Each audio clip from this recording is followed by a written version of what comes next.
The functional rehabilitation courses are required courses in the DC curriculum. We have implemented them in trimester 6 and in trimester 7. So they have 8 months essentially of functional rehabilitation from an exercise prescription standpoint and from an exercise physiology standpoint.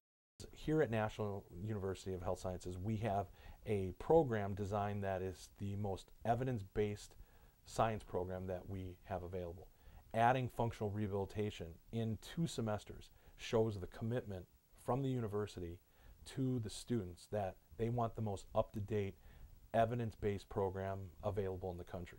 Basically, functional rehabilitation is looking at the individual from a faulty movement pattern. So we want to identify the faulty movements. Those are the abnormal movements that one may do on a day-to-day basis. Functional rehabilitation makes so much sense. It's practical and it works. We have 2 labs a week, and so it's an hour for each lab. Dr. Selecki has a small classroom so that he can go around and make sure that we are all practicing what he's taught us. And it's all hands-on. You practice being the doctor or you're the patient, and you learn all of the movements with your patient for the day. Very practical, very hands-on. It works. We teach looking at the patient from a global perspective. So we want to address if, for instance, you had a knee replacement.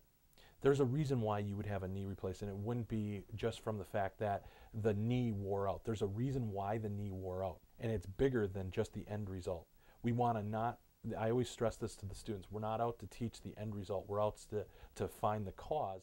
Now, with this kind of understanding, especially in the sports medicine field, especially in the work compensation field, this becomes vital, because in trimester 7, they go through and I teach them all about functional capacity evaluations. Well, functional capacity evaluations not only are for work-related injuries, which they're going to encounter, not only for automobile accidents, which they're going to encounter with patients, but for all post-surgical patients.